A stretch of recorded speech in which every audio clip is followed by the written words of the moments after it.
ማመን በአዲስ መልክ በእግዚአብሔር ሐሳብ መሠረት ማመን። መግቢያ።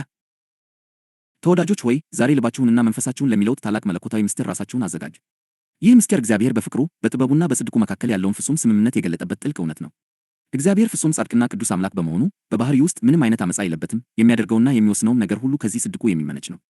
መጽሐፍ ቅዱስ በመዝሙር 145:17 ላይ እግዚአብሔር በመንገዱ ሁሉ ጻድቅ ነው፣ በሥራውም ሁሉ ቸር ነው በማለት ይነግረናል።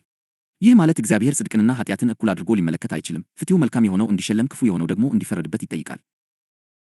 በዚህ መለኮታዊ ሥርዓት መሠረት የእግዚአብሔር በረከቶችና ሽልማቶች በሕግ የሚገቡት ለጻድቃን ብቻ ናቸው።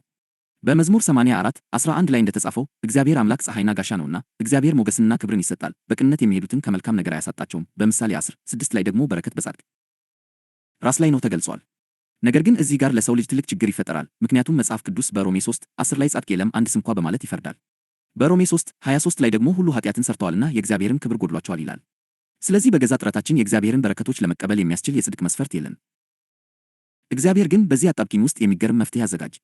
ዓመፀኛ የነበረውን የሰው ልጅ በገዛ ጥረቱ ለበረከት ብቁ እንዲሆን ከመጠበቅ ይልቅ ፍጹም ጻድቅ የሆነውን ልጁን ኢየሱስ ክርስቶስን ወደ ዓለም ላክ። ኢየሱስ ያለ ኃጢአት በመኖርና አብን ሙሉ በሙሉ ደስ በማሰኘት ብቸኛው የእግዚአብሔርን ጽድቅ ያረካ ሰው ሆኖ ተገኘ።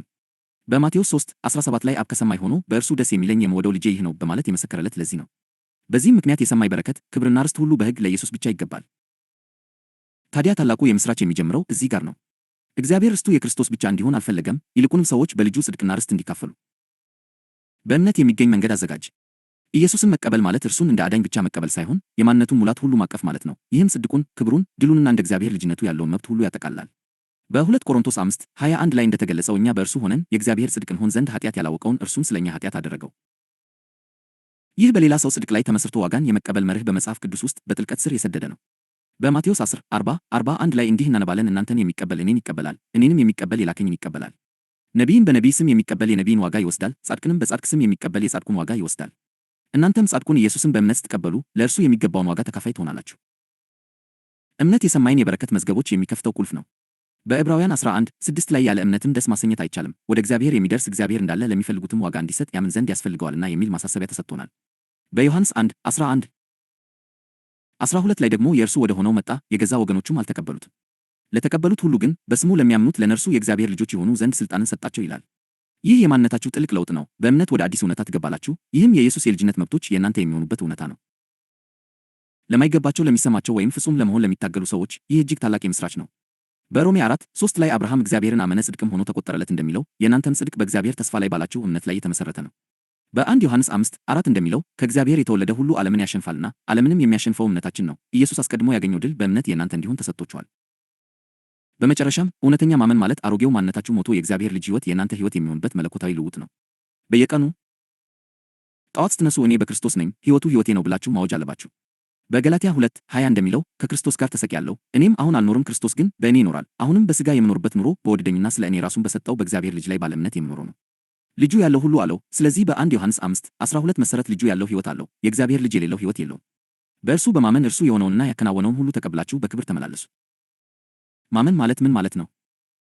በኢየሱስ የማመን አዲስ ትርጓሜ Believing in Jesus Redefined።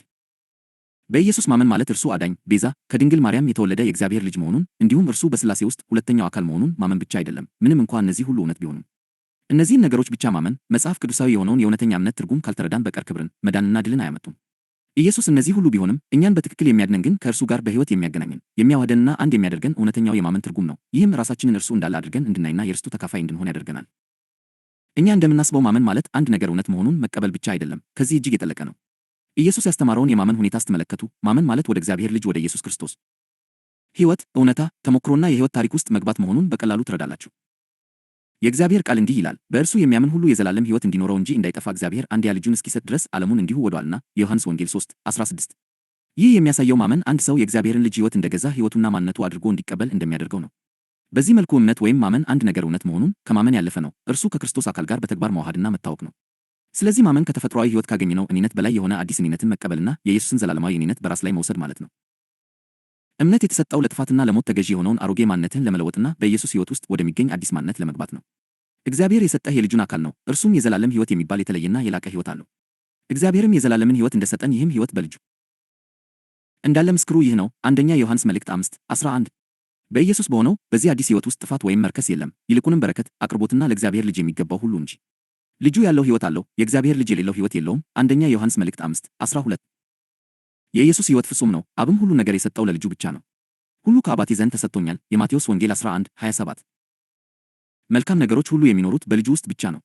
ከክርስቶስ ውጭ እግዚአብሔር የሰጠው ምንም መልካም ነገር የለም።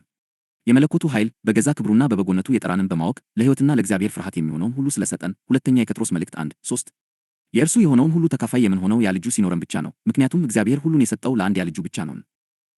ከክርስቶስ ውጭ ማንኛውንም መልካም ነገር፣ ፈውስን፣ አቅርቦትን ወይም በረከትን መጠበቅ መታለል ነው። ምክንያቱም እነዚህ ሁሉ ከልጁ ውጭ በሌላ ስፍራ አይገኙም። ክርስቶስ የሰውን ዘር ሕመም ሁሉ ተሸክሞ ጤናማ ሆኖ ሲነሳ የቆሰለውና የተፈወሰው የእግዚአብሔር ልጅ አካል ነበር።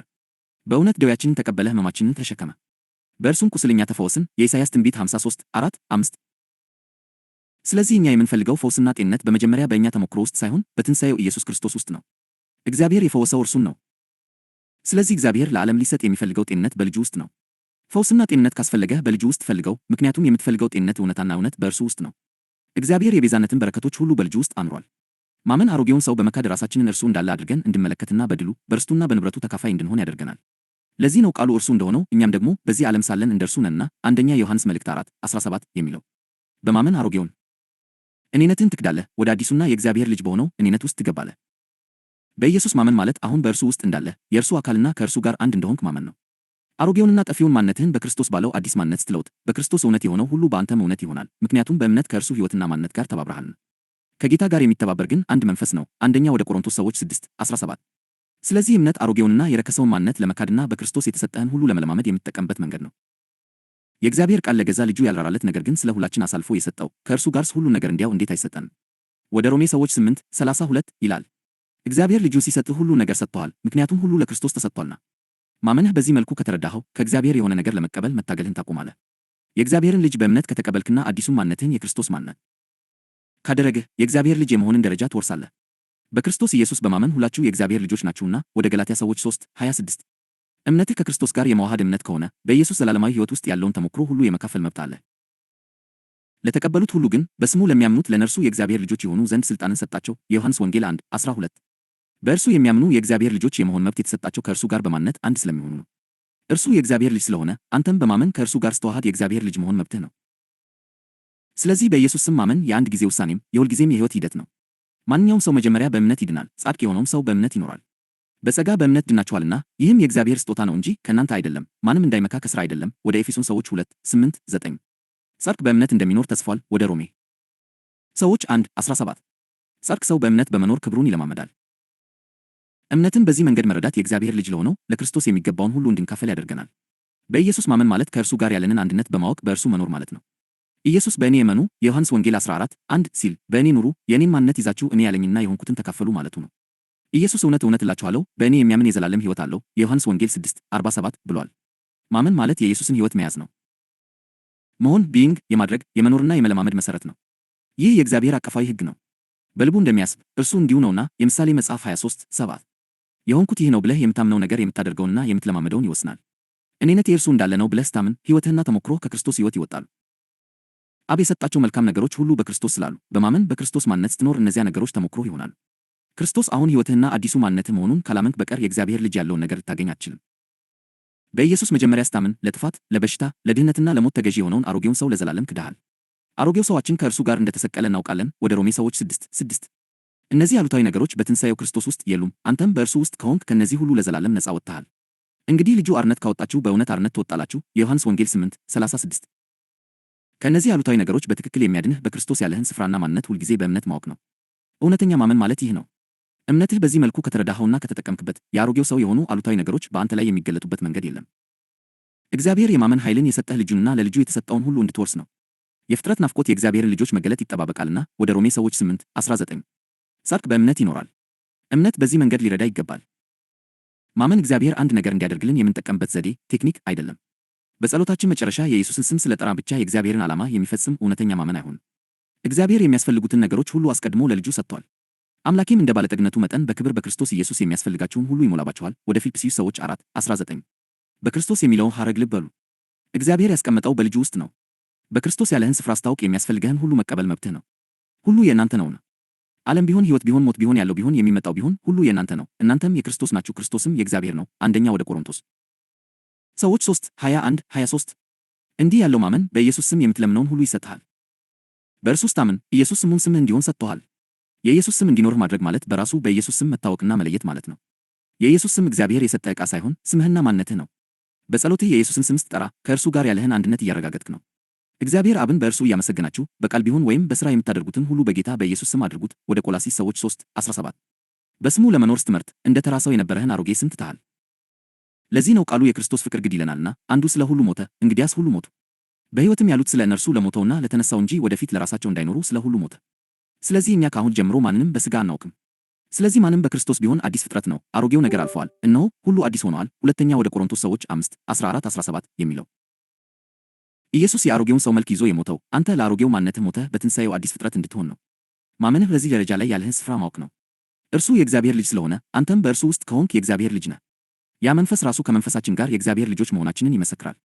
ልጆች ከሆንን ወራሾች ደግሞ ነን፣ ማለት የእግዚአብሔር ወራሾች ነን፣ ከክርስቶስም ጋር አብረን ወራሾች ነን። ወደ ሮሜ ሰዎች 8:16-17 እርሱ ባለጠጋ ከሆነ አንተም በእርሱ ባለጠጋ ነህ። የጌታችንን የኢየሱስ ክርስቶስን ጸጋ አውቃችኋልና በእርሱ ድህነት እናንተ ባለጠጎች ትሆኑ ዘንድ ባለጠጋ ሲሆን ስለ እናንተ ድሃ ሆነ። ሁለተኛ ወደ ቆሮንቶስ ሰዎች 8:9 እርሱ ጻድቅ ከሆነ አንተም ጻድቅ ነህ። እኛ በእርሱ ሆነን የእግዚአብሔር ጽድቅ እንሆን ዘንድ ኃጢአት ያላወቀውን እርሱን ስለ እኛ ኃጢአት አደረገው። ሁለተኛ ወደ ቆሮንቶስ ሰዎች 5:21 እምነትህ በኢየሱስ ያለህን ማንነት ይበልጥ ባረጋገጠ ቁጥር ኢየሱስ የሆነውንና ያለውን ሁሉ ይበልጥ ትለማመዳለህ። እግዚአብሔር በልጁ ክብርና ርስት ተካፋይ ያደረገን በእምነት ነው።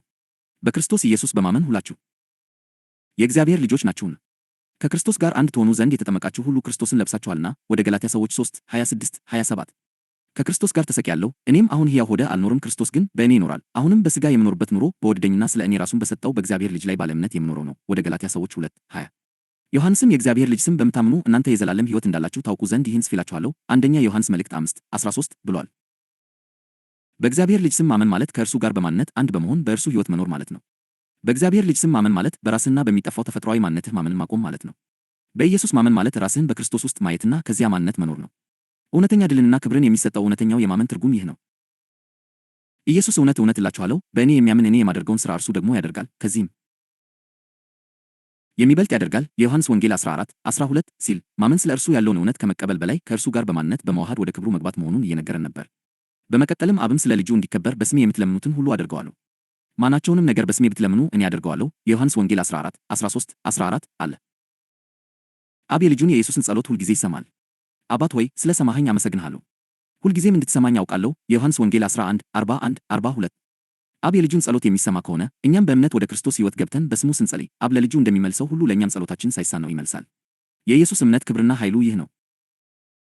እግዚአብሔር ሕይወት በዚህ መልኩ እንዲሠራ የነደፈው የሰው ዘር ሁሉ በዕለት ተዕለት ሕይወቱ ልጁን እንዲወርስ ነው። የእግዚአብሔር ዓላማ ልጁን በብዙ ልጆች ውስጥ መግለጥና የሰውን ዘር ሁሉ በአንድያ ልጁ በኩል ልጆቹ ማድረግ ነው። ልጁ በብዙ ወንድሞች መካከል በኩር ይሆን ዘንድ አስቀድሞ ያወቃቸው የልጁን መልክ እንዲመስሉ አስቀድሞ ወስነዋልና። ወደ ሮሜ ሰዎች 8:29 ስለዚህ የማመን ግንዛቤህን በዚህ መልኩ አስተካክልና የአባትን ፈቃድ ፈጽም። በተመሳሳይ የእግዚአብሔር ልጅ በሆነው ሕይወት የተሟላ ሕይወት ትኖራለህ። የመለኮቱ ኃይል በገዛ ክብሩና በበጎነቱ የጠራንን በማወቅ ለሕይወትና ለእግዚአብሔር ፍርሃት የሚሆነውን ሁሉ ስለሰጠን። ሁለተኛ የጴጥሮስ መልእክት 1:3 የእምነት ምስጢር ሁሉም ነገሮች በጻድቁ ልጅ በኩል መቀበል። ተወዳጆች ሆይ ዛሬ ጥልቅ የሆነውን የእምነት ምስጢር እየገለጥን ነው።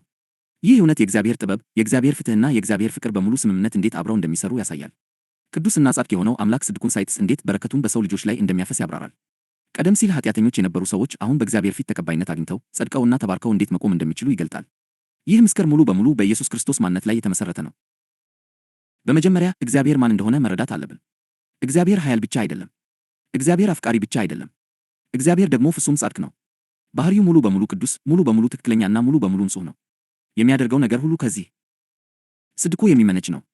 እግዚአብሔር ከቅዱስ ባህሪው ውጪ የሚሰራበት አንድም ቅጽበት የለም። ፍትሑ ከእርሱ የሚመነጨውን እያንዳንዱን ውሳኔ፣ እያንዳንዱን ፍርድና እያንዳንዱን በረከት ይገዛል። መዝሙር 145:17 እግዚአብሔር በመንገዱ ሁሉ ጻድቅ ነው፣ በሥራውም ሁሉ ቸር ነው ይላል። ይህ ማለት እያንዳንዱ የእግዚአብሔር ተግባር ከጽድቅ ጋር የሚስማማ ነው ማለት ነው። በእርሱ ዘንድ ዓመፃ የለም። በባህሪው ላይ ድርድር የለም። በማንነቱ ውስጥ ምንም አይነት የክፋት ጥላ የለም። የእግዚአብሔር ቃል በዘዳግም 32:4 ላይ ባህሪውን በበለጠ እንዲህ ይገልጸዋል። እርሱ አምላክ ነው፣ ሥራው ፍጹም ነው፣ መንገዱም ሁሉ የቀና ነው። የታመነ አምላክ፣ ክፋትም የሌለበት፣ እርሱ ጻድቅና ቅን ነው። ስለዚህ መግለጫ ያስቡ። መንገዱ ሁሉ የቀና ነው። እያንዳንዱ ፍርዱ ፍጹም ነው። እያንዳንዱ ውሳኔው ጻድቅ ነው። እግዚአብሔር ከገዛ ባህሪው ጋር የሚቃረን ምንም ነገር ማድረግ አይችልም። ጽድቅ ማለት እግዚአብሔር ሁልጊዜ ትክክለኛውን ነገር ያደርጋል ማለት ነው። መልካሙን ይሸልማል፣ ክፉንም ይፈርዳል። መንግሥቱ በፍትሕና በጽድቅ መሠረት ላይ ትሠራለች። ኃጢአትንና ጽድቅን እኩል አድርጎ ሊመለከት አይችልም። ቅድስናው ጽድቅ እንዲከበር እና ኃጢአት እንዲፈረድበት ይጠይቃል። በዚህ ምክንያት የእግዚአብሔር በረከቶች በሕግ ለጻድቃን ይገባሉ። የእግዚአብሔር ሞገስ፣ የእግዚአብሔር ክብርና ሽልማቶቹ በጽድቅ ለሚመላለሱ የተሰጡ ተስፋዎች ናቸው። መዝሙር 84 11 እግዚአብሔር አምላክ ፀሐይና ጋሻ ነውና እግዚአብሔር ሞገስንና ክብርን ይሰጣል፣ በቅንነት የሚሄዱትን ከመልካም ነገር አያሳጣቸውም ይላል። ደግሞም ቃሉ በምሳሌ 10 6 ላይ በረከት በጻድቅ ራስ ላይ ነው ይላል። የመጽሐፍ ቅዱስ ሥርዓት ግልጽ ነው። ጻድቃን የእግዚአብሔርን ተስፋዎች የሚወርሱ እና ሞገሱን የሚያጣጥሙ ናቸው። ነገር ግን እዚህ ጋር ለሰው ዘር ትልቅ ችግር ይገጥመናል። መጽሐፍ ቅዱስ ማንኛውም የሰው ልጅ በገዛ ጥረቱ በእግዚአብሔር ፊት ጻድቅ እንዳልሆነ ይገልጣል። ማንም ሰው በተፈጥሮ የእግዚአብሔርን ፍጹም የቅድስና መስፈርት አያሟላም። ሐዋርያው ጳውሎስ ይህንን እውነት በሮሜ 3 10 ላይ እንዲህ ሲል በግልጽ ያውጃል፣ ጻድቅ የለም አንድስ እንኳ። ከጥቂት ቁጥሮች በኋላም ቃሉ በሮሜ 3 23 ላይ ሁሉ ኃጢአትን ሰርተዋልና የእግዚአብሔርን ክብር ጎድሏቸዋል ይላል። እያንዳንዱ የሰው ልጅ በኃጢአት ተነክቷል። እያንዳንዱ የሰው ሕይወት ከእግዚአብሔር ፍጹም ጽድቅ ጎድሏል። ማንም ሰው ፍጹም ታዛዥ ነኝ ሊል አይችልም። ማንም ሰው ፍጹም ንጹሕ ነኝ ሊል አይችልም። ማንም ሰው በራሱ ታሪክ ላይ ተመስርቶ በእግዚአብሔር ፊት ቆሞ የሰማይን በረከቶች ይገባኛል ሊል አይችልም። ይህ የማይቻል የሚመስል አጣብቂኝ ይፈጥራል። በአንድ በኩል እግዚአብሔር የሰውን ልጅ ለመባረክ ይፈልጋል። ልቡ በፍቅር የተሞላ ነው። ምሕረቱ ወደ ሰው ልጆች ይደርሳል። ከፈጠረው ፍጥረት ጋር ኅብረት ማድረግ ይፈልጋል። በሌላ በኩል ደግሞ ጽድቁ ፍትሕን ይጠይቃል። እግዚአብሔር ኃጢአትን ዝም ብሎ ችላ ሊል አይችልም። ዓመፃን እንደ ጽድቅ አድርጎ ሊያስመስል አይችልም። እግዚአብሔር ዓመፃቸውን ሳይፈታ በረከቱን በኃጢአተኛ ሰዎች ላይ ቢያፈስ ኖሮ የገዛ ፍትሑን ጥሷል ማለት በሆነ ነበር። ነገር ግን እግዚአብሔር የገዛ ማንነቱን መካድ አይችልም። 2 ጢሞቴዎስ 2:13 ባናምነው እርሱ የታመነ ሆኖ ይኖራል፣ ራሱን ሊክድ አይችልምና ይላል። ባህሪው ሊለወጥ አይችልም። ጽድቁ ሊደራደር አይችልም። ስለዚህ ጥያቄው ይነሳል፣ ጻድቅ የሆነው አምላክ የገዛ ፍትሑን ሳይጥስ ዓመፀኞችን እንዴት ሊባረክ ይችላል? መልሱ የሚገኘው በኢየሱስ ክርስቶስ ውስጥ ነው። እግዚአብሔር ኃጢአተኛ ሰዎች በገዛ ጥረታቸው ለጽድቅ ብቁ እንዲሆኑ ከመሞከር ይልቅ ፍጹም ጻድቅ የሆነውን ልጁን ወደ ዓለም ላክ። ኢየሱስ ክርስቶስ እንደ ነውር የሌለበት የእግዚአብሔር በግ መጣ። የሙሉ ታዛዥነት ሕይወት ኖረ። የእግዚአብሔርን ሕግ ፍጹም በሆነ መንገድ ፈጸመ። አንዴም አልተሳካለትም አላለም፣ አልተሳሳተም። አንዴም ኃጢአት አልሰራም። ዕብራውያን 4:15 እንዲህ ይለናል፣ ከኃጢአት በቀር በነገር ሁሉ እንደኛ የተፈተነ ነው እንጂ በድካማችን ሊራራልን የማይችል ሊቀ ካህናት የለን። ኢየሱስ የሰው ልጆች የሚጋፈጡትን እያንዳንዱን የፈተና አይነት አሳልፏል። ሆኖም ግን ሙሉ በሙሉ ጻድቅ ሆኖ ቆይቷል። በአገልግሎቱ መጀመሪያ ላይ ሰማይ ራሱ ስለ እርሱ መሰከረ። ኢየሱስ ሲጠመቅ የአብ ድምፅ ከሰማይ መጥቶ ደስታውን ገለጠ። ወንጌል ይህንን ቅጽበት በማቴዎስ 3:17 ላይ እንዲህ ሲል ይዘግባል፣ በእርሱ ደስ የሚለኝ የምወደው ልጄ ይህ ነው። የእግዚአብሔርን ጽድቅ ሙሉ በሙሉ ያረካ ብቸኛው ሰው ኢየሱስ ነው። ሕይወቱ አብን ፍጹም በሆነ መንገድ ደስ ያሰኘ ብቸኛው እርሱ ነው። ስለዚህ እያንዳንዱ በረከት፣ እያንዳንዱ ተስፋና እያንዳንዱ የሰማይ ሽልማት በሕግ ለእርሱ ይገባል። ነገር ግን የእግዚአብሔር ዕቅድ ልጁን ከመሸለም በላይ የሆነ ታላቅ ነበር። እግዚአብሔር ርስቱ የክርስቶስ ብቻ እንዲሆን አልፈለገም። በጥበቡና በፍቅሩ ሰዎች በልጁ ጽድቅና ርስት ውስጥ እንዲካፈሉ መንገድ አዘጋጅ። ወደዚህ እውነታ የሚያስገባው ደጅ ደግሞ እምነት ነው። አንድ ሰው በኢየሱስ ክርስቶስ ሲያምንና ሲቀበለው ተፈጥሯዊ ያልሆነ መንፈሳዊ ነገር ይከሰታል። ያ ሰው ከክርስቶስ ጋር አንድ ይሆናል። መጽሐፍ ቅዱስ ይህንን እውነታ በክርስቶስ መሆን በሚለው ሐረግ ይገልጸዋል። ወንጌል በዮሐንስ 1:12 ላይ ለተቀበሉት ሁሉ ግን በስሙ ለሚያምኑት ለነርሱ የእግዚአብሔር ልጆች የሆኑ ዘንድ ሥልጣንን ሰጣቸው ይላል። እምነት አንድን ሰው በልጁ በኩል ከእግዚአብሔር ጋር ወደ አዲስ ግንኙነት ያመጣዋል። ይህ ከክርስቶስ ጋር ያለው አንድነት ሁሉም ነገር ይለውጣል። ኢየሱስን በእምነት ስንቀበል ከእንግዲህ ባለፈው ኃጢአታችን አንታወክም። በእግዚአብሔር ፊት ያለን ማንነት ከእንግዲህ በገዛ ጽድቃችን ወይም ዓመፃችን ላይ የተመሠረተ አይደለም። ይልቁንም ማንነታችን አሁን በራሱ በክርስቶስ ላይ የተመሠረተ ነው። የክርስቶስ ጽድቅ የእኛ ጽድቅ ይሆናል። ሐዋርያው ጳውሎስ በሮሜ 3:21-22 ላይ ይህንን በግልጽ ያብራራል። አሁን ግን በሕግና በነቢያት የተመሰከረለት የእግዚአብሔር ጽድቅ ያለ ሕግ ተገልጧል። እርሱም ለሚያምኑ ሁሉ የሆነ በኢየሱስ ክርስቶስ በማመን የሚገኘው የእግዚአብሔር ጽድቅ ነው። እግዚአብሔር አማኞች በፊቱ ጸድቀውና ተቀባይነት አግኝተው እንዲቆሙ የክርስቶስን ጽድቅ ይሰጣቸዋል። ይህ በመስቀል በኩል የተደረገው ታላቅ ልውውጥ ነው። ቃሉ በ2 ቆሮንቶስ 5:21 ላይ እንዲህ ይገልጠዋል፣ እኛ በእርሱ ሆነን የእግዚአብሔር ጽድቅ እንሆን ዘንድ ኃጢአት ያላወቀውን እርሱን ስለ እኛ ኃጢአት አደረገው። ኢየሱስ የእኛን ኃጢአት በራሱ ላይ ወሰደ፣ በምትኩ ደግሞ እኛ የእርሱን ጽድቅ እንቀበላለን። የእኛ በደል በእርሱ ላይ ተጫነ፣ የእርሱ ጽድቅ ደግሞ ለእኛ ተቆጠረልን። ከክርስቶስ ጋር ባለን በዚህ አንድነት ምክንያት አማኞች አሁን ለጻድቃን የሚገባውን ለመቀበል ብቁ ሆነዋል። አዲስ ኪዳን በክርስቶስ የሚለውን ሐረግ በተደጋጋሚ የሚያጎላው ለዚህ ነው። አዲሱ ማንነታችን የሚገኘው በእርሱ ውስጥ ነው። በእግዚአብሔር ፊት ያለን ተቀባይነት ከእርሱ ጋር ባለን አንድነት ላይ የተመሠረተ ነው። ቃሉ በሮሜ 8:1 ላይ እንግዲህ በክርስቶስ ኢየሱስ ላሉት አሁን ኩነኔ የለባቸውም ይላል። ከክርስቶስ ጋር አንድ የሆኑ በእግዚአብሔር ፊት ያለ ኩነኔ ይቆማሉ። አሁን እግዚአብሔር ፍትሑን ሳይጥስ ሙሉ በሙሉ ሊባረከን ይችላል፣ ምክንያቱም እየባረከ ያለው ከጻድቁ ልጁ ጋር የታወቁትን ነው። ለክርስቶስ የሚገባው ርስት አሁን ለእርሱ ከሆኑት ጋር የሚጋራ ይሆናል። ቃሉ በሮሜ 8:17 ላይ ልጆች ከሆንን ወራሾች ደግሞ ነን፣ ማለት የእግዚአብሔር ወራሾች ነን፣ ከክርስቶስም ጋር አብረን ወራሾች ነን ሲል ያውጃል። በእምነት አማካኝነት አማኞች በልጁ ርስት ውስጥ ተሳታፊ ይሆናሉ። ለዚህ ነው ሐዋርያው ጳውሎስ በኤፌሶን 1:3 ላይ በክርስቶስ በሰማያዊ ስፍራ በመንፈሳዊ በረከት ሁሉ የባረከን የጌታችን የኢየሱስ ክርስቶስ አምላክና አባት ይባረክ ብሎ የሚያውጀው። በረከቶቹ የሚገኙት በክርስቶስ ውስጥ ነው። ሐዋርያው ዮሐንስም በ1 ዮሐንስ 5:11-12 ላይ ተመሳሳይ እውነትን ያረጋግጣል። እግዚአብሔር የዘላለምን ሕይወት እንደሰጠን ይህም ሕይወት በልጁ እንዳለ ምስክሩ ይህ ነው። ልጁ ያለው ሕይወት አለው፣ የእግዚአብሔር ልጅ የሌለው ሕይወት የለውም። ቁልፉ ጥያቄ የገዛ ጽድቃችን አለን ወይስ የለንም የሚለው አይደለም። ቁልፉ ጥያቄ ልጁ አለን ወይስ የለንም የሚለው ነው። እምነት እርሱን የምንቀበልበት መንገድ ነው። እምነት ከክርስቶስ ጋር አንድ ያደርገናል፣ እንዲሁም በሕይወቱ በጽድቁና በእርሱ እንድንካፈል ያስችለናል። ጳውሎስ ይህንን አንድነት በገላትያ 2:20 ላይ በሚያምር ሁኔታ ይገልጸዋል። ከክርስቶስ ጋር ተሰቅያለሁ፣ እኔም አሁን አልኖርም፣ ክርስቶስ ግን በእኔ ይኖራል። አሁንም በሥጋ የምኖርበት ኑሮ በወደደኝና ስለ እኔ ራሱን በሰጠው በእግዚአብሔር ልጅ ላይ ባለ እምነት የምኖረው ነው። በእምነት አማካኝነት ለክርስቶስ በሆነው ነገር ሁሉ እንሳተፋለን። ለዚህ ነው ቃሉ በ1 ቆሮንቶስ 1:30 ላይ ከእግዚአብሔር ዘንድ ጥበብና ጽድቅ፣ ቅድስናም ቤዛነትም በተደረገልን በክርስቶስ ኢየሱስ እንድትሆኑ ያደረገ ከእርሱ ነው የሚለው። ክርስቶስ ራሱ የእኛ ጽድቅ ሆኗል። ስለዚህ እግዚአብሔር በልጁ የሚያምኑትን በነጻ እየባረከ በዚሁ ጊዜ ፍጹም ጻድቅ ሆኖ ይኖራል። የክርስቶስ ጽድቅ አማኙን ስለሚሸፍን ፍትሑ ይረካሃል። አሁን ለልጆቹ ለልጁ የሚገባውን በረከት መስጠት ስለሚችል ፍቅሩ ይፈጸማል። ይህ የእምነት ምስክር ነው። እምነት ዝም ብሎ እግዚአብሔር መኖሩን ማመን አይደለም። እምነት ኢየሱስ ክርስቶስን መቀበልና ከእርሱ ጋር አንድ መሆን ነው። ልጁን ስንቀበል ጽድቁን እንቀበላለን። ጽድቁን ስንቀበል ለጻድቃን የሚገባውን በረከት ለመቀበል ብቁ እንሆናለን። በዚህ መንገድ እግዚአብሔር ፍትሑን መቼም ሳይቀንስ ይባርከናል። ሁሉም ነገር በልጁ ይጀምራል። ሁሉም ነገር በልጁ በኩል ይፈሳል። ለልጁ የሆነው ነገር ሁሉ በእርሱ ላይ ባለን እምነት የኛ ይሆናል። ሐዋርያው ጳውሎስም ይህንን ኃይለኛ ተስፋ በሮሜ 8:32 ላይ ያውጃል። ለገዛ ልጁ ያልራራለት ነገር ግን ስለ ሁላችን አሳልፎ የሰጠው ያው ከእርሱ ጋር ደግሞ ሁሉን ነገር እንዲያው እንዴት አይሰጠንም? ተወዳጆች ሆይ ልጁ ያለው ሕይወት አለው። ልጁ ያለው ጽድቅ አለው። ልጁ ያለው በሰማይ ርስት ውስጥ ይካፈላል። ልጁ ያለው ሁሉ አለው። የእምነት ዋጋ ሪዎርድስ ኦፍ ፌዝ። የተወደዳችሁ ዛሬ ሕይወታችንን የመለወጥ ኃይል ያለውን እጅግ ጥልቅና ነፃ አውጪ እውነት እንመረምራለን። ይህ እውነት የእግዚአብሔር ልጆች በመሆናችን ማንነታችን ላይ የሚያተኩር ሲሆን የሚጀምረውም በአንድ ወሳኝና ሕይወት ለዋጭ ተግባር ነው። እርሱም ኢየሱስን በትክክለኛ ማንነቱ መቀበል ነው። ኢየሱስን ስንቀበል ዝም ብለን አንድን አካል በልባችን ውስጥ እንቀበላለን ማለት አይደለም። ይልቁንም የጽድቁን፣ የክብሩን፣ የኃይሉንና የድሉን ሙላት እያቀፍን ነው። እዚህ ላይ ነው በጣም የሚያምረው ክፍል ያለው። በእምነት ብቻ ለኢየሱስ የሆነው ሁሉ የኛ ይሆናል። በኃጢአትና በሞት ላይ ያለው ድሉ፣ ፍጹም ጽድቁ፣ ርስቱና የዘላለም ሕይወቱ የኛ ይሆናል። እነዚህ ሁሉ የኛ የሚሆኑት ስለደከምንባቸው ሳይሆን በእርሱ ለማመን ስለመረጥን ብቻ ነው። መጽሐፍ ቅዱስ በየማቴዎስ ወንጌል 10:40-41 ላይ እንዲህ ይላል፣ እናንተን የሚቀበል እኔን ይቀበላል፣ እኔንም የሚቀበል የላከኝን ይቀበላል። ነቢይን በነቢይ ስም የሚቀበል የነቢይን ዋጋ ይወስዳል፣ ጻድቅንም በጻድቅ ስም የሚቀበል የጻድቁን ዋጋ ይወስዳል። ይህ ጥቅስ የሚገልጠው እውነት እጅግ ኃይለኛ ነው። ኢየሱስን የእግዚአብሔር ልጅና የዓለም መድኃኒት አድርገን በትክክል ስንቀበለው ኢየሱስን ብቻ ሳይሆን ለእርሱ የሆኑትን ዋጋዎች፣ ሪዎርድስ እና በረከቶች ሁሉ ጭምር እንቀበላለን። በዚህ መለኮታዊ ልውጥ ውስጥ ነው የእርሱ ጽድቅ፣ የእርሱ ክብር፣ የእርሱ ድልና እግዚአብሔር በእርሱ በኩል የሰጠን ተስፋዎች ሁሉ ተካፋይ የምንሆነው። ይህ ታላቅ ምስክር ቢሆንም ታላቅ ተስፋም ጭምር ነው። እንደምታዩት ጉዳዩ እኛ ስለምናደርገው ነገር ወይም ስለሚገባን ነገር አይደለም። ስለመታገል ወይም ስለመስራት አይደለም። ይልቁንም ከኢየሱስ ራሱ የሚፈሰውን መለኮታዊ ዋጋ የመካፈልን አስገራሚ መብት በእምነት ስለመቀበል ነው። መጽሐፍ ቅዱስ ያለ እምነት እግዚአብሔርን ደስ ማሰኘት አይቻልም በማለት ግልጽ ያደርግልናል። ሆኖም እምነታችንን በእርሱ ላይ ስናደርግ የሰማይን የበረከት መዝገብ ሙላት እንከፍታለን። ይህ የእግዚአብሔር ጸጋ በተግባር ሲገለጥ ነው። የማይገባን በሥራ ያልገኘነውና በኢየሱስ ላይ ባለን እምነት በኩል በነጻ የተሰጠን ነው። እውነቱ ግን ኢየሱስን እንደ አዳኛችን አድርገን በተቀበልንበት ቅጽበት የእርሱ የሆነው ሁሉ የኛ ይሆናል። እኛም የልዑል እግዚአብሔር ልጆች ተብለን ወደ አዲስ ማንነት እንገባለን።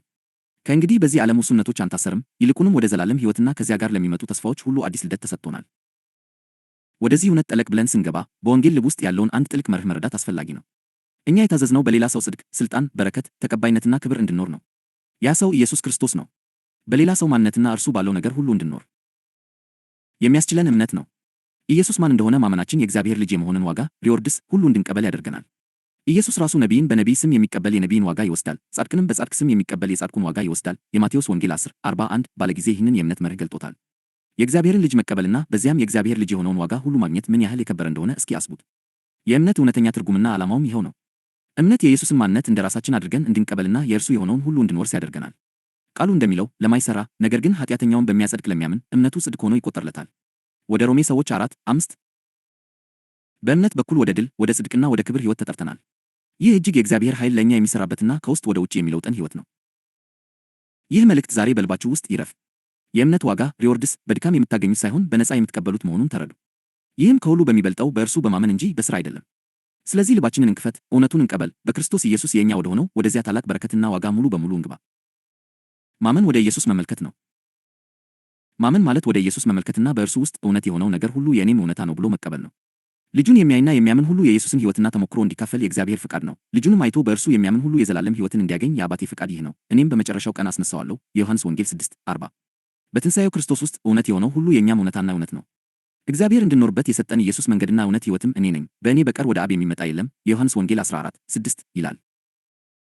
የዕለት ተዕለት ሕይወታችንን የምንኖረው የእምነታችን ራስና ፈጻሚ የሆነውን ኢየሱስን የዕብራውያን ሰዎች 12:2 በመመልከት ነው። ኢየሱስ ፍጹም ድልንና የከበረ ሕይወትን ለእኛ በማግኘት እምነታችንን የጀመረ ራስ ነው። እኛ በእርሱ ስናምንና ስሙን ስንጠራ የእምነታችን ፈጻሚ ይሆናል። የጌታን ስም የሚጠራ ሁሉ ይድናልና ወደ ሮሜ ሰዎች 10:13 እንደሚል እርሱ የገዛ ሕይወቱን ተሞክሮውን በመንፈስ ቅዱስ አማካኝነት በእኛ ውስጥ ይገልጣል። በሰውኛ ሕይወታችን የምናያቸውና የምንለማመዳቸው ነገሮች ሁሉ ራሳችንን እንደ ተራ ተፈጥሯዊ ሰው የማየታችን ውጤቶች ናቸው። በልቡ እንደሚያስብ እርሱ እንዲሁ ነውና የምሳሌ መጽሐፍ 23:7 ራሳችንን በዚህ መንገድ መመልከታችንን እስከቀጠልን ድረስ የተፈጥሯዊ ሕይወት ውሱንነትና ጥፋት ማጋጠሙ አይቀሬ ነው። ነገር ግን በኢየሱስ ስናምን በእርሱ ያለውን እውነታ ስናይና በእምነት ከእርሱ ጋር ስንዋሃድ ከጌታ ጋር የሚተባበር ግን አንድ መንፈስ ነው። አንደኛ ወደ ቆሮንቶስ ሰዎች 6:17 እንደሚል የኢየሱስ እውነታ በመንፈስ ቅዱስ ኃይል የእኛ ተግባራዊ እውነታ ይሆናል። እግዚአብሔር የማመን ኃይልን የሰጠን ከሽንፈትና ከርግማን ሕይወት ዘወር ብለን የልጁን ሕይወትና እውነታዎች የራሳችን እንድናደርግ ነው። ከክርስቶስ ጋር ተሰቅያለሁ፣ እኔም አሁን ሕያው ሆነ አልኖርም፣ ክርስቶስ ግን በእኔ ይኖራል። አሁንም በሥጋ የምኖርበት ኑሮ በወደደኝና ስለ እኔ ራሱን በሰጠው በእግዚአብሔር ልጅ ላይ ባለ እምነት የምኖረው ነው። ወደ ገላትያ ሰዎች 2:20 ይህ በእምነት የእግዚአብሔር ልጆች ሆነን የምንኖርበት ተግባራዊ መንገድ ነው። የእግዚአብሔር ልጆች ሆነን የምንኖረው በክርስቶስ በማመንና ማንነታችን የክርስቶስ ማንነት መሆኑን በመቀበል ነው። እግዚአብሔር ኢየሱስን የራሳችን እውነተኛ ማንነት አድርጎ ሰጥቶናል። እግዚአብሔር በልጁ እንድናምን ሲነግረን በልጁ ውስጥ ያለው እውነታ የእኛም እውነታ መሆኑን እንድናምን ማለቱ ነው። ይህ የማመን ሂደት ሁልጊዜ ከራሳችን ዘወር እንድልና እርሱ የከበረ ሕይወቱን በእኛ ውስጥ እንዲኖር ኢየሱስን እንድመለከት ያደርገናል። የእምነታችን ራስና ፈጻሚ የሆነውን ኢየሱስን በመመልከት የዕብራውያን ሰዎች 12:2 ስለዚህ በክርስቶስ ውስጥ የሌለ ማንኛውም ነገር የእኛ ድርሻ አይደለም። በክርስቶስ ውስጥ እውነት የሆነው ሁሉ ግን የእኛ እውነታ ነው። በዚህ መንገድ ማመን የአሉታዊ ተሞክሮዎቻችንን በልጁ ክቡር ተሞክሮዎች የመለወጥ እውነተኛ ምስክር ነው። አሁን እስኪ እዩ፣ በትንሣኤው ክርስቶስ ውስጥ ሕመም፣ በሽታ ሊኖር ይችላልን? በእርሱ ቁስል ተፈወሳችሁ። አንደኛ የጴጥሮስ መልእክት 2:24 እንግዲያስ አሁን እየተሰማህ ያለ ሕመም የአንተ ድርሻ አይደለም። ወደ ኢየሱስ ተመልከትና የእርሱ ጤንነት አሁን የአንተ ጤንነት መሆኑን እመን። ራስን ጠይቅ፣ ትንሣኤው ክርስቶስ ለድህነትና ለችግር ተገዢ ሊሆን ይችላልን? የጌታችንን የኢየሱስ ክርስቶስን ጸጋ አውቃችኋልና በእርሱ ድህነት እናንተ ባለጠጎች ትሆኑ ዘንድ ባለጠጋ ሲሆን ስለ እናንተ ድሃ ሆነ። ሁለተኛ ወደ ቆሮንቶስ ሰዎች 8:9 ካልሆነ ድህነት የአንተ ድርሻ አይደለም። በግልህ የምትለማመደው ድህነትና ችግር የአንተ የመጨረሻ እውነት አይደለም። እውነትህ ኢየሱስና የእርሱ ሕይወት ነው። ራስን ጠይቅ፣ ትንሣኤው ክርስቶስ በዲያብሎስ ሊጨቆን ይችላልን? ስለዚህ የዲያብሎስን ሥራ እንዲያፈርስ የእግዚአብሔር ልጅ ተገለጠ። አንደኛ ዮሐንስ መልእክት 3:8 ካልሆነ አንተም በዲያብሎስ ልትጨቆንና ልትሰቃይ አይገባህም። በክርስቶስ ሊኖር የማይችል ማንኛውም ነገር በአንተም ውስጥ ሊኖር አይገባም። እምነትህን በዚህ መልኩ መጠቀም እውነተኛ ማመን ነው። ትንሣኤው ክርስቶስ ስለ ወደፊት ሕይወቱ አይፈራም። ስለዚህ አንተም ስለ ወደፊትህ ካለ ፍርሃት ነፃ ነህ። እግዚአብሔር የኃይልና የፍቅር ራስንም የመግዛት መንፈስ እንጂ የፍርሃት መንፈስ አልሰጠንምና። ሁለተኛ ወደ ጢሞቴዎስ 1:7 የትንሣኤው ክርስቶስ ወደፊት ብሩህ ነው። አንተም በእርሱ ስላለህ ያንን ብሩህ ወደፊት በማመን ትረከባለህ። ለዲያብሎስና ለውሸቱ ስፍራ አትስጡ። ወደ ኤፌሶን ሰዎች 4:27 ከአሮጌው ማንነትና ከዚያ ጋር ከተያያዙ አሉታዊ ተሞክሮዎች ጋር ለዘላለም ተሰቅለሃል። አሮጌው ሰዋችን ከእርሱ ጋር እንደተሰቀለ እናውቃለን። ወደ ሮሜ ሰዎች 6:6 በትንሣኤው ክርስቶስ ውስጥ የሌለ ማንኛውንም ነገር በአንተ ተሞክሮ ውስጥ እንዳይገኝ እምቢ በል። ይህንን ማድረግ አባትን ደስ ያሰኛል፣ ምክንያቱም ያለ እምነትም ደስ ማሰኘት አይቻልም። የዕብራውያን ሰዎች 11:6 ይላልና። እግዚአብሔር የሚፈልገው በልጁ ማመን ብቻ ነው። እግዚአብሔር አስቀድሞ በልጁ የሰጠህን እንድታምን እንጂ ምንም እንድታደርግ አይፈልግም። ከድክመቶቻችሁና ከኃጢአታችሁ አትፍሩ፣ ምክንያቱም በእርሱም እንደ ጸጋው ባለጠግነት መጠን በደሙ የተደረገ ቤዛነታችንን አገኘን፣ እርሱም የኃጢአት ስርየት ነው። ወደ ኤፌሶን ሰዎች 1:7 ወደ ቆላሲስ ሰዎች 1:14 በሕይወትህ የኃጢአት መገለጥ ሲታይ በራስ ጥረት ለማሸነፍ አትሞክር።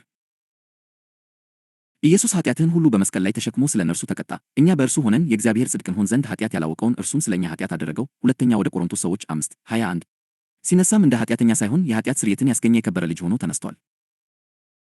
በእርሱ ውስጥ ኃጢአት የሌለብህና ይቅር የተባልክ መሆንህን ስታምን እግዚአብሔር እንደ ልጁ ጻድቅ አድርጎ ይቆጥርሃል። ጌታ ኃጢአቱን የማይቆጥርበት ሰው ምስጉን ነው። ወደ ሮሜ ሰዎች 4:8 መንፈስ ቅዱስ የልጁን ቅዱስ ሕይወት እንድትለማመድ የሚያደርገው ይህንን ስታምንና በክርስቶስ ያለውን እውነትህን ስትናገር ብቻ ነው። በራስ ጥረት ክርስቶስን ለመምሰል አትጨነቅ።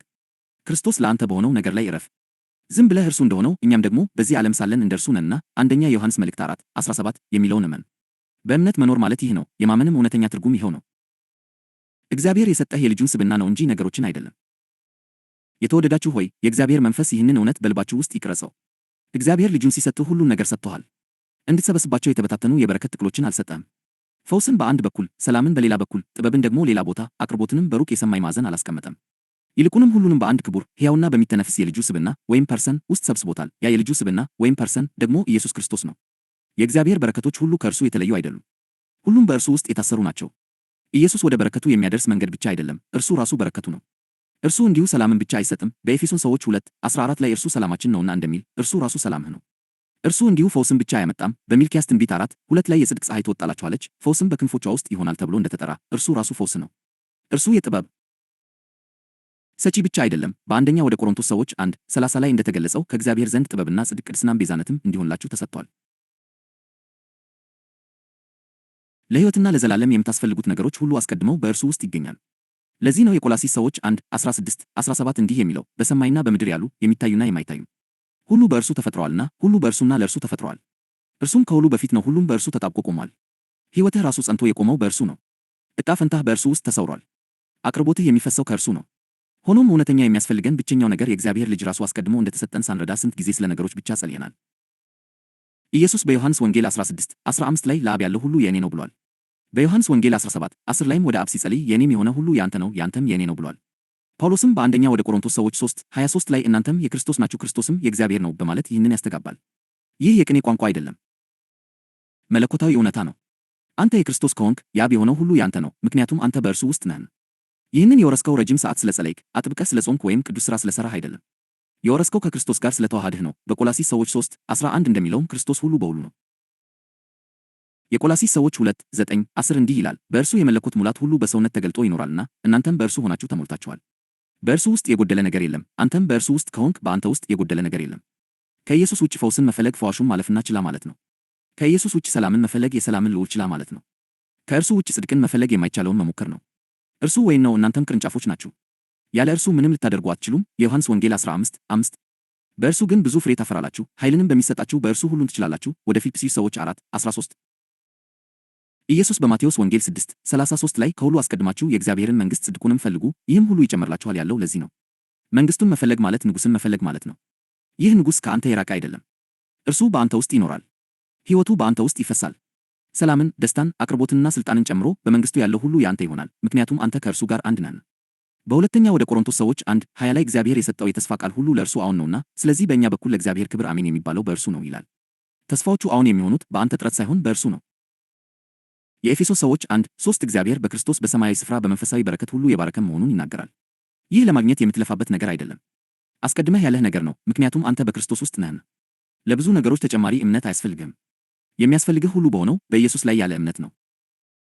ይህ እውነት ሲገባህ በረከቶችን ማሳደግ ታቆምና በበረከቱ ባለቤት ውስጥ መኖር መጽናት ትጀምራለህ። በእርሱ ውስጥ ኖር። የእርሱ ሙላት በተፈጥሯዊ መንገድ ወደ ሕይወትህ፣ ወደ መንፈስህ፣ ወደ ነፍስህና ወደ ሥጋህ ይፈሳል። የምትኖረው ከሙላት እንጂ ከጎደለው አይደለም። በየቀኑ ጠዋት ስትነሳ እንዲህ እያልክ ትናገራለህ፣ ኢየሱስ አለኝ፣ ስለዚህ ሁሉ ነገር አለኝ። እርሱ ዕረፍቴ ስለሆነ አልታገልም። እርሱ ሰላሜ ስለሆነ አልፈራም። እርሱ አቅራቢዬ ስለሆነ አልጎድልብኝም። እምነቴ በነገሮች ላይ አይደለም። እምነቴ በወደደኝና ስለ እኔ ራሱን በሰጠው በእግዚአብሔር ልጅ ላይ ነው። ወደ ገላትያ ሰዎች 2:20 የተወደዳችሁ ሆይ ወንጌል ይህ ነው። እግዚአብሔር ስጦታዎችን ብቻ አልሰጠህም፣ ሰጪውን ሰጥቶሃል። አቅርቦትን ብቻ አልሰጠህም፣ አቅራቢውን ሰጥቶሃል። ተስፋዎችን ብቻ አልሰጠህም፣ የተስፋዎች ሁሉ ፍጻሜ የሆነውን እርሱን ሰጥቶሃል። ለዚህ ነው በአንደኛ ዮሐንስ መልእክት 5:12 ላይ ልጁ ያለው ሕይወት አለው፣ የእግዚአብሔር ልጅ የሌለው ሕይወት የለውም የሚለው። ሕይወት የምታገኘው ነገሮችን ሳይሆን ያለህ የልጁ ስብዕና ወይም ፐርሰን ነው። ይህ ሲገባ መታገል ይቆማል፣ ፍርሃት ይጠፋል፣ ጭንቀት ይቀልጣል። ምክንያቱም እግዚአብሔር ልጁን ሲሰጥህ ከእርሱ ጋር ሁሉ ነገር እንደሰጠህ ታውቃለህን። በሮሜ ሰዎች 8:32 ላይ ለገዛ ልጁ ያልራራለት ነገር ግን ስለ ሁላችን አሳልፎ የሰጠው ከእርሱ ጋርስ ሁሉ ነገር እንዲያው እንዴት አይሰጠንም ብሎ ይጠይቃል። እግዚአብሔር ከሁሉ የሚበልጠውን ከሰጠህ ሌላ የሚከለክልህ ነገር ይኖራል? በፍጹም። ስለዚህ ዓይኖችህን ከስጦታው ወደ ሰጪው ከበረከቱ በረከቶች ሁሉ ወደሚኖሩበት ወደ እርሱ አንሳ። ሰላምን ከሌላ ቦታ ለመሳብ መሞከርህን አቁም። ሰላምን ወደ ሆነው ወደ እርሱ ተመልከት። ከእርሱ ውጭ ፈውስን መፈለግ አቁም። ፈውስህ የሆነውን እርሱን ተቀበል። ጽድቅን ለማግኘት መጣርን አቁም። ጽድቅህ በሆነው በእርሱ ላይ እረፍ። በየቀኑ የምትናገረው ቃል ይህ ይሁን፣ ኢየሱስ ሆይ አንተ ሁሉ ነገሬ ነህ። አንተ አቅርቦቴ፣ ሰላሜ፣ ጥበቤ፣ ኃይሌ፣ ደስታዬና ሕይወቴ ነህ። አንተ አስቀድመህ በእኔ ውስጥ የሆንከውን ነገር ከሌላ ቦታ አልፈልግም። አንተ የነገሮች ሁሉ መጨረሻ ምንጭና ሙላት ስለሆንክ ለሌላ ዓላማ መድረሻ እንደ መሳሪያ አልቆጥርህም። በአንተ እኔ የተሟላው ነኝ። ከመታገል ነፃ የሚያወጣህ እውነት ይህ ነው። የጎደሎነት ስሜትን የሚያስወግደው እውነት ይህ ነው። ለነፍስህ ረፍት የሚያመጣው እውነት ይህ ነው። እግዚአብሔር ለአንተ የሰጠህ ትልቁ ስጦታ ነገሮችን አይደለም፣ ልጁን ነው። ልጁ ካለ ሁሉ ነገር አለ። በኢየሱስ ማመን ምን ማለት ነው? በኢየሱስ ማመን ማለት እርሱ የሰውን ልጅ ከኃጢአት የሚያድን መድኃኒት፣ ለደህንነትም ሙሉ ዋጋ የከፈለ ቤዛ፣ በድንግል ማርያም በኩል ወደ ዓለም የመጣ የእግዚአብሔር ልጅና የቅድስት ሥላሴ ሁለተኛ አካል መሆኑን ማመን ብቻ አይደለም። እነዚህ እውነቶች ሁሉ እርግጠኛና የማይለወጡ ናቸው። ሆኖም እነዚህን እውነታዎች ብቻ ማወቅ ድነትን አያመጣልም። ቅዱሳት መጻሕፍት እንደሚገልጡት እውነተኛ ማመን እነዚህን እውነቶች በቀላሉ አምኖ ከመቀበል እጅግ የላቀ ነው። እውነተኛ ማመን እንደ እግዚአብሔር አመለካከት ምን ማለት እንደሆነ መረዳትን ይጠይቃል። ኢየሱስ እነዚህ ሁሉ ቢሆንም እውነት የሚያድንህ ግን ወደ ማመን እውነተኛ ትርጉም ውስጥ መግባትህ ነው። ይህ ዝም ብለህ በሐሳብ ደረጃ የምታምነው እምነት አይደለም። ከእርሱ ጋር በሕይወት የሚያገናኝ ከልጁ ስብዕና ወይም ፐርሰን ጋር የሚያዋህድህና ሕይወትህን ከሕይወቱ ጋር የሚያቆራኝ ሕያው እምነት ነው። በዚህ ውህደት አማካኝነት የእርሱ እውነታ የአንተ እውነታ ይሆናል። አንተም እርሱ እንዳለ ራስን ማየት ትጀምራለህ። በእርሱ ውስጥ ያለህን ስፍራ ትይዛለህ። እንዲሁም የእርሱ የሆነውን ርስትና ያለውን ሁሉ በተግባርና በተሞክሮ ትካፈላለህ። ኢየሱስ በዮሐንስ ወንጌል 15:4-5 ላይ እንዲህ ሲል የገለጸው እንዲህ አይነቱን ማመን ነው። በእኔ ኑ እኔም በእናንተ። ቅርንጫፍ በወይኑ ግንድ ባይኖር ከራሱ ፍሬ ሊያፈራ እንዳይቻለው እንዲሁ እናንተ ደግሞ በእኔ ባትኖሩ አትችሉም። እኔ የወይን ግንድ ነኝ፣ ቅርንጫፎችም እናንተ ናችሁ። ያለ እኔ ምንም ልታደርጉ አትችሉምና በእኔ የሚኖር እኔም በእርሱ እርሱ ብዙ ፍሬ ያፈራል። መኖር መጽናት የአንድ ጊዜ ድርጊት አይደለም። በአንተ በኩል በየቀኑ ከእርሱ ሕይወትን የሚቀዳ የማቋረጥ የታወቀ እምነትና ራስን አሳልፎ መስጠት ነው። ሐዋርያው ጳውሎስ ይህንን እውነት በወደ ገላትያ ሰዎች 2:20 ላይ እንዲህ ገልጾታል። ከክርስቶስ ጋር ተሰቅያለሁ፣ እኔም አሁን ሕያው ሆኜ አልኖርም፣ ክርስቶስ ግን በእኔ ይኖራል። አሁንም በሥጋ የምኖርበት ኑሮ በወደደኝና ስለ እኔ ራሱን በሰጠው በእግዚአብሔር ልጅ ላይ ባለ እምነት የምኖረው ነው። በዚህ መንገድ በኢየሱስ ማመን ማለት የእርሱ ሕይወት የአንተ ሕይወት፣ የእርሱ ጽድቅ የአንተ ጽድቅ እና የእርሱ ከአብ ጋር ያለው ግንኙነት የአንተ ከአብ ጋር ያለው ግንኙነት እስኪሆን ድረስ ራስን ሙሉ በሙሉ አሳልፈ መስጠት ማለት ነው። ማመን በአእምሮ መስማማት ብቻ አይደለም። በኢየሱስ ማመን ማለት አንድ ነገር እውነት መሆኑን በአእምሮ ወይም በእውቀት ደረጃ መቀበል ብቻ አይደለም። እውነታዎችን በሐሳብ ከመቀበል እጅግ የጠለቀ ነው። ኢየሱስ ስለ ማመን ያስተማረበትን ሁኔታ ስትመለከት ማመን አንተን ወደ ልጁ የገዛ ሕይወቱ እውነታውና ተሞክሮ ውስጥ የሚስብ ተግባራዊና ተሞክሯዊ ድርጊት መሆኑ ግልጽ ይሆንልሃል። ይህ ወደ እግዚአብሔር ልጅ ወደ ኢየሱስ ክርስቶስ የሕይወት ታሪክ ውስጥ መግባት ነው። መጽሐፍ ቅዱስ በዮሐንስ ወንጌል 3:16 ላይ እንዲህ ይላል፣ በእርሱ የሚያምን ሁሉ የዘላለም ሕይወት እንዲኖረው እንጂ እንዳይጠፋ እግዚአብሔር አንድያ ልጁን እስኪሰጥ ድረስ ዓለሙን እንዲሁ ወዶአልና። ይህ ማለት ማመን የሥነ ምግባር መሻሻልን ወይም ሃይማኖታዊ መስተካከልን ብቻ አያመጣልህም፣ ይልቁንም በእግዚአብሔር ልጅ ውስጥ ያለውን የዘላለም ሕይወት ባለቤት ያደርግሃል። በማመን አማካኝነት አንተ የኢየሱስን የገዛ ሕይወት እንደ ራስህ ሕይወት ትቀበላለህ። የእርሱን ማንነት እንደ ራስህ ማንነት አድርገህ ታቅፋለህ። ስለዚህ እምነት እውነትን ከማወቅ በላይ ነው። ከክርስቶስ ስብዕና ወይም ፐርሰን ጋር ያለህ ሕያው ውህደትና መታወቂያ ነው። የእርሱ ማንነት የአንተ ማንነት፣ ሕይወቱም የአንተ ሕይወት እንዲሆን ማድረግ ነው። ሐዋርያው ዮሐንስ በአንደኛ ዮሐንስ መልእክት 5:11-12 ላይ እንዲህ ጽፏል፣ እግዚአብሔር የዘላለም ሕይወትን እንደሰጠን ይህም ሕይወት በልጁ እንዳለ ምስክሩ ይህ ነው። ልጁ ያለው ሕይወት አለው፣ የእግዚአብሔር ልጅ የሌለው ሕይወት የለውም። ማመን በእውነተኛ ትርጉሙ በተፈጥሮ ልደት ከወረስከው እኔ ማን ነኝ ከሚለው ማንነት ፍጹም የተለየ አዲስ እኔ ማን ነኝ የሚል ማንነትን መቀበልህ ነው። ይህ አዲስ ማንነት የኢየሱስ ክርስቶስ ማንነት ነው። በወደ ቆላስይስ ሰዎች 3:4 ላይ እንደተጻፈው ሞተሃልና ሕይወትህም በእግዚአብሔር ከክርስቶስ ጋር ተሰውሯልና። ሕይወታችን የሆነ ክርስቶስ በሚገለጥበት ጊዜ በዚያን ጊዜ አንተ ደግሞ ከእርሱ ጋር በክብር ትገለጣለህ። ማመን ማንነትህን ይለውጣል። የእምነትህ መሠረቱና ዓላማው በማንነትህ ላይ ሙሉ ለውጥ ማምጣት ነው። በማመን በጥፋትና በውድቀት ከታወቀው አሮጌ ማንነትህ ዘወር ብለህ በኢየሱስ ክርስቶስ ሕይወት ውስጥ ወደ ተመሠረተ አዲስ ማንነት ትገባለህ። በዚህ አዲስ ማንነት ውስጥ ለክርስቶስ እውነት የሆነውን ነገር ሁሉ እንድትለማመድ ተጠርተሃል። እግዚአብሔር የሰጠህ በረከትን፣ የተስፋ ቃልን ወይም ሃይማኖታዊ ደረጃን ብቻ አይደለም። የሰጠህ የልጁን ስብዕና ወይም ፐርሰን ነው። የኢየሱስ ሕይወት በተፈጥሮ ልደት ከምናገኘው ሕይወት ፍጹም የተለየ ነው። የእርሱ ሕይወት የዘላለም ሕይወት ነው፣ ጥፋትና ውድቀት የሌለበት የላቀ የሕይወት አይነት ነው። ይህ ሕይወት በበረከት፣ በአቅርቦት፣ በብዛትና የእግዚአብሔር ልጅ በሆነው ሁሉ የተሞላ ነው። በአንደኛ ዮሐንስ መልእክት 5:12 ላይ ልጁ ያለው ሕይወት አለው፣ የእግዚአብሔር ልጅ የሌለው ሕይወት የለውም ይላል። ይህ በልጁ ውስጥ ያለው ሕይወት ፍጹምና የተሟላ ነው። በእርሱ ውስጥ ሕመም፣ በሽታ፣ ድህነት፣ እርግማን፣ ጉድለት፣ መጥፎ ዕድልና ተስፋ መቁረጥ የለም። ኢየሱስ በዮሐንስ ወንጌል 10:10 ላይ እኔ ሕይወት እንዲሆንላቸው እንዲበዛላቸውም መጣሁ ብሏል። የኢየሱስ ሕይወት በሁሉም ረገድ እንከን የለሽ ነው። አብም ሁሉ ነገር በእጁ ሰጥቶታል። ዮሐንስ ወንጌል 3:35 አብ ልጁን ይወዳል፣ ሁሉም በእጁ ሰጥቶታል ይላል። መልካምና ፍጹም የሆነው ነገር ሁሉ የሚገኘው በልጁ ውስጥ ብቻ ነው። በያዕቆብ መልእክት 1:17 ላይ እንደሚለው በጎ ስጦታ ሁሉ ፍጹምም በረከት ሁሉ ከላይ ናቸው፣ ከብርሃናት አባት ይወርዳሉ። እግዚአብሔር ከክርስቶስ ውጭ ምንም አይነት መልካም ነገር አላስቀመጠም። ለሕይወትህና ለእግዚአብሔር መምሰል የሚያስፈልጉ ነገሮች ሁሉ በልጁ ውስጥ ተቀምጠዋል። ስለዚህ የልጁ ተካፋይ መሆን የምትችለው ልጁ ሲኖርህ ብቻ ነው። ምክንያቱም አብ ሁሉም ነገሮች የሰጠው ለአንድያ ልጁ ብቻ ነው። መልካም ነገሮች ሁሉ በልጁ ውስጥ ናቸው። ከክርስቶስ ውጭ ማንኛውንም እውነተኛ መልካም ነገር፣ ፈውስን፣ አቅርቦትን፣ በረከትን ወይም ሌላ ማንኛውንም የሕይወት አይነት መጠበቅ ራስን መታለል ነው። እነዚህ ነገሮች ሁሉ ከእግዚአብሔር ልጅ ውጭ የሉም፣ ምክንያቱም አብ መልካምነትን፣ ሕይወትንና በረከትን ሁሉ ያኖረው በእርሱ ብቻ ነው። ክርስቶስ በሽታህንና ሕመምህን ሁሉ ተሸክሞ ፍጹም ጤነኛ ሆኖ ሲነሳ ያ እንዲሁ ምሳሌያዊ ድርጊት አልነበረም። ፈውስ ሁሉ በእርሱ ውስጥ እንዲገኝ የእግዚአብሔር ልጅ ስለ አንተ ተፈወስ። በኢሳይያስ ትንቢት 53:5 ላይ እንደሚለው በእርሱም ቁስል እኛ ተፈወስን። ስለዚህ እግዚአብሔር ላንተ ሊሰጥህ የሚፈልገው ጤንነት አስቀድሞ በልጁ ውስጥ ይገኛል። ፈውስና ጤንነት የሚያስፈልግህ ከሆነ ወደ ክርስቶስ መመልከት አለብህ፣ ምክንያቱም የፈውስ እውነትና እውነታ ያለው በእርሱ ውስጥ ነው። የቤዛነት በረከቶች ሁሉ በልጁ ውስጥ ተቀምጠዋል፣ እነርሱም የእርሱ የገዛ ይዞታና ተሞክሮዎች ናቸው። በኢየሱስ ማመን ራስን እርሱ እንዳለ እንድታይ ያደርግሃል። ይህ ማመን ለሕመም፣ ለእርግማንና ለጥፋት የተጋለጠውን አሮጌውን ሰው መካድህንና ድል አድራጊ የማይጠፋና የተባረከውን የእርሱን ሕይወት ማቀፍህን ይጠይቃል። በእምነት ለኃጢአት ተጽዕኖ የተጋለጠውን አሮጌውን እኔ ማን ነኝ የሚለውን ማንነትህን ወደ ጎን ትተህ በክርስቶስ ውስጥ ወደ ተመሠረተው አዲስ ማንነት ትገባለህ። ማመን ከክርስቶስ ጋር አንድነትን ያመጣል። በኢየሱስ ማመን ስለ እርሱ እውነታዎችን ከማወቅ በላይ ነው። አሁን በእርሱ ውስጥ መሆንህን፣ የእርሱ አካል መሆንህንና ከእርሱ ጋር በማይበጠስ ሕያው ውህደት አንድ መሆንህን መቀበልና በዚያ መኖር ነው። ይህ አንድነት ሙሉ በሙሉ አዲስ ማንነትን ይሰጥሃል። ያ ማንነትም የክርስቶስ የገዛ ማንነት ነው። የሚጠፋውን አሮጌውን ማንነትህን ወደ ጎን ትተህ በክርስቶስ ያለውን አዲስ ማንነትህን ስትይዝ፣ ለክርስቶስ እውነት የሆነው ሁሉ ለአንተም እውነት ይሆናል። ከእንግዲህ በተፈጥሮ ሕይወትህ ሳይሆን በእርሱ በማንነትህ ትገለጻለህ። ይህ ለውጥ የሚከናወነው በእምነት ነው። እምነት አሮጌውን ማንነትህን ከነጥፋቱና ከነድካሙ ክደህ በክርስቶስ ያለውን አዲስ ሕይወት ሙሉ ተሞክሮ እንድትለማመድ እግዚአብሔር የሰጠ መንገድ ነው። በኢየሱስ ማመን ማለት በየቀኑ በዚህ አንድነት እውነታ ውስጥ መኖር ማለት ነው። እግዚአብሔር እንደሚያይህ ራስን ማየት፣ በክርስቶስ ጽድቅ መጎናጸፍ፣ በመንፈሱ መሞላትና በእርሱ ድል ርስትና የዘላለም ሕይወት መካፈል ማለት ነው። ነገሮች ሁሉ በእርሱ ያንተ ናቸው። የእግዚአብሔር ቃል በወደ ሮሜ ሰዎች 8:32 ላይ ለገዛ ልጁ ያልራራለት ነገር ግን ስለ ሁላችን አሳልፎ የሰጠው ከእርሱ ጋርስ ሁሉን ነገር እንዲያው እንዴት አይሰጠንም ይላል። ይህ እውነት እግዚአብሔር ልጁን ሲሰጥህ ለልጁ የሆነውን ሁሉ እንደሰጠህ ያሳያል። ነገሮች ሁሉ በክርስቶስ እጅ ተቀምጠዋል። ክርስቶስን በመቀበልም የእርሱ የሆነውን ሁሉ ትቀበላለህ። ማመንን በዚህ መንገድ ስትረዳ ከእግዚአብሔር ማንኛውንም ነገር ለመቀበል መታገልህን ታቆማለህ። የእግዚአብሔርን ልጅ በእምነት ከተቀበልክና የክርስቶስን ማንነት የአንተ ማንነት ካደረግህ የእግዚአብሔር ልጅነትን ደረጃ አስቀድመህ ወርሰሃል። ይህ የሆነው ከእርሱ ጋር ስለተዋሃድህና በእርሱ ለዘላለም ስለምትኖር ነው። እምነትህ ከክርስቶስ ጋር የሚያዋህድህ ከሆነ እርሱ የሆነውን ሁሉ የመካፈልና የእርሱ በሆነው የዘላለም ሕይወት ሁሉም ነገር የመለማመድ መብት አለ። የእግዚአብሔር ልጅ የመሆን መብት። የእግዚአብሔር ቃል በዮሐንስ ወንጌል 1:12 ላይ ለተቀበሉት ሁሉ ግን በስሙ ለሚያምኑት ለነርሱ የእግዚአብሔር ልጆች የሆኑ ዘንድ ሥልጣንን ሰጣቸው ይላል። ኢየሱስን መቀበልና በስሙ ማመን ማለት በእውነተኛና በሕያው ውህደት ከእርሱ ጋር መጣበቅ ማለት ነው። ይህ በማንነት አንድ የሚያደርግህ እውነተኛ ትስስር ነው። በእርሱ የሚያምኑ የእግዚአብሔር ልጆች የመሆን መብት ተሰጥቷቸዋል፣ ምክንያቱም ማመን ከእግዚአብሔር ልጅ ጋር አንድ ያደርጋቸዋልና። በዚህ አንድነት ውስጥ የእርሱ ማንነት የአንተ ማንነት ይሆናል። በአንደኛ ዮሐንስ መልእክት 4:17 እንደሚለው እርሱ እንደሆነው እኛም ደግሞ በዚህ ዓለም ሳለን እንደርሱ ነን። የእግዚአብሔር ልጅ መሆን ሕጋዊ ስፍራህ ነው። አሮጌው ማንነትህ በእርሱ ተተክቷል። ማመን ውሳኔም ሂደትም ነው። በኢየሱስ ስም ማመንህ በአንድ ወቅት የሚደረግ የአንድ ጊዜ ውሳኔ ብቻ አይደለም። በየቀኑ በክርስቶስ ያለህን ማንነት፣ ከእርሱ ጋር ያለህን አንድነትና በእርሱ ውስጥ ያለህን እኔ ማን ነኝ የሚለውን እውነታ የምታረጋግጥበት ቀጣይነት ያለው የሕይወት ሂደትህ ነው። አንድ ሰው መጀመሪያ የሚድነውና በክርስቶስ ውስጥ የሚቀመጠው በእምነት ነው። ሆኖም የእምነት ጉዞህ በዚህ አያበቃም። የዳንክ ሰው ጻድቅ እንደመሆንህ አዲሱን ማንነትህን በየቀኑ በማመንና በማረጋገጥ በእምነት መኖርህን ትቀጥላለህ። ወደ ሮሜ ሰዎች 1:17 ጻድቅ በእምነት ይኖራል እንደሚል ወደ ክርስቶስ ያስገባህ ያው እምነት በየቀኑ ልትለማመደው የሚገባህ እምነት ነው። በክርስቶስ ያለውን እኔ ማን ነኝ የሚለውን እውነት የሚያጸናህና አሮጌውን ማንነትህን የሚቃወም የማያቋርጥ ማመን ነው። በእምነትና ከክርስቶስ ጋር በአንድነት መኖር።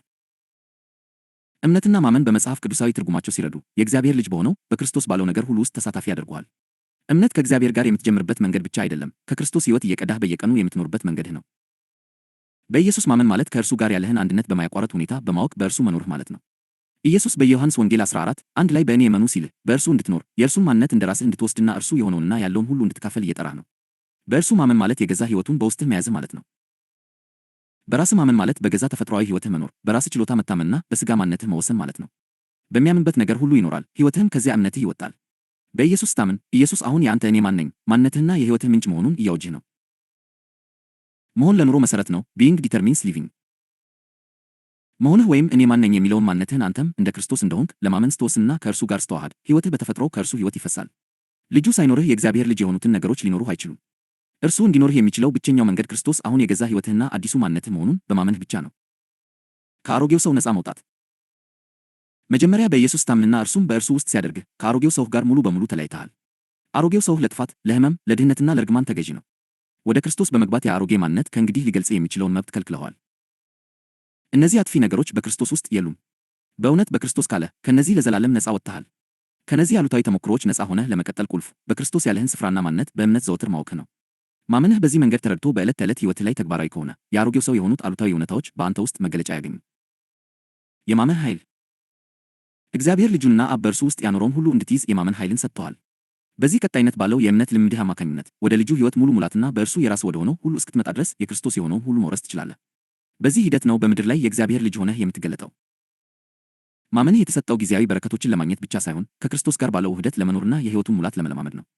እምነት ከልጁ ጋር ተጣብቀህ ለመቆየት ከሕይወቱ ለመቅዳትና ባህሪውን በምድር ላይ ለመግለጥ እግዚአብሔር የሰጠ መንገድ ነው።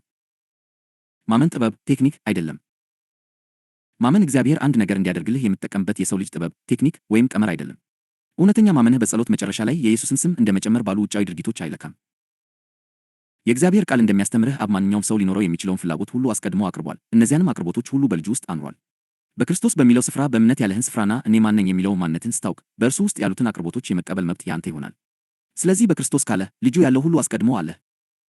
የኢየሱስ ስም የአንተ ማንነት ነው። በእርሱ ስታምን ኢየሱስ ስሙን የአንተ ስም እንዲሆን ይሰጥሃል።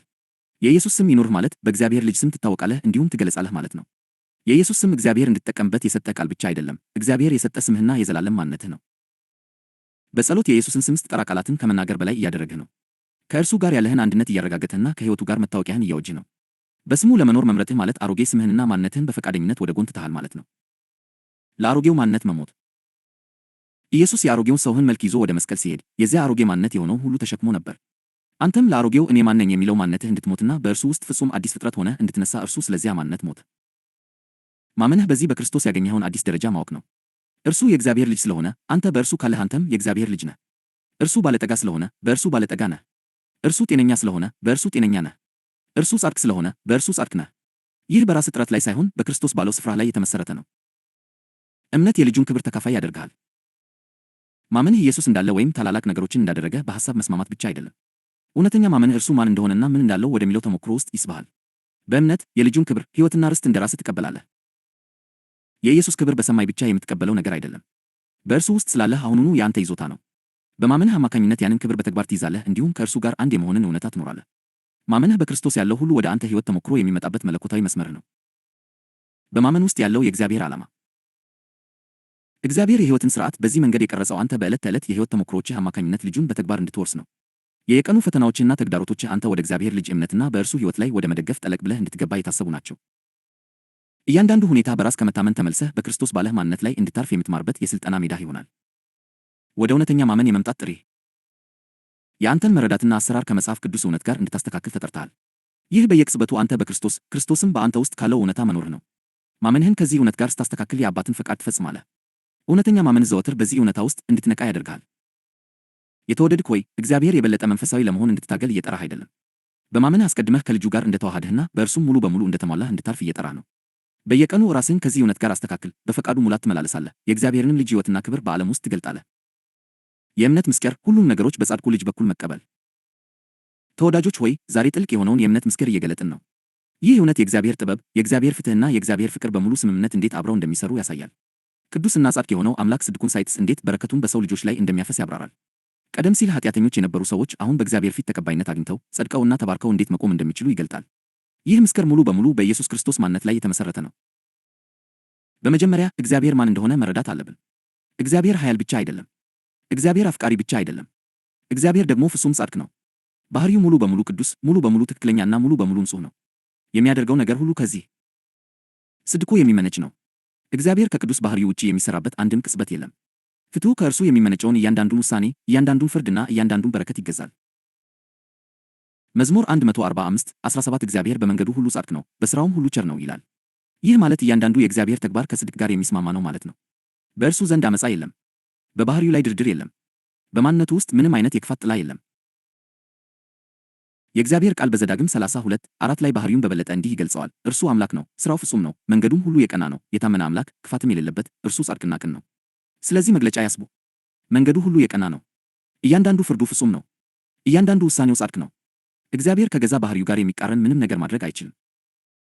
ጽድቅ ማለት እግዚአብሔር ሁልጊዜ ትክክለኛውን ነገር ያደርጋል ማለት ነው። መልካሙን ይሸልማል፣ ክፉንም ይፈርዳል። መንግሥቱ በፍትሕና በጽድቅ መሠረት ላይ ትሠራለች። ኃጢአትንና ጽድቅን እኩል አድርጎ ሊመለከት አይችልም። ቅድስናው ጽድቅ እንዲከበርና ኃጢአት እንዲፈረድበት ይጠይቃል። በዚህ ምክንያት የእግዚአብሔር በረከቶች በሕግ ለጻድቃን ይገባሉ። የእግዚአብሔር ሞገስ፣ የእግዚአብሔር ክብርና ሽልማቶቹ በጽድቅ ለሚመላለሱ የተሰጡ ተስፋዎች ናቸው። መዝሙር 84:11 እግዚአብሔር አምላክ ፀሐይና ጋሻ ነውና እግዚአብሔር ሞገስንና ክብርን ይሰጣል፣ በቅንነት የሚሄዱትን ከመልካም ነገር አያሳጣቸውም ይላል። ደግሞም ቃሉ በምሳሌ 10:6 ላይ በረከት በጻድቅ ራስ ላይ ነው ይላል። የመጽሐፍ ቅዱስ ሥርዓት ግልጽ ነው። ጻድቃን የእግዚአብሔርን ተስፋዎች የሚወርሱና ሞገሱን የሚያጣጥሙ ናቸው።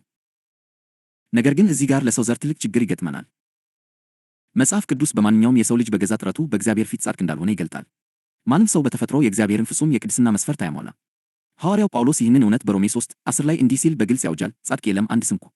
ከጥቂት ቁጥሮች በኋላም ቃሉ በሮሜ 3:23 ላይ ሁሉ ኃጢአትን ሠርተዋልና የእግዚአብሔርን ክብር ጎድሏቸዋል ይላል።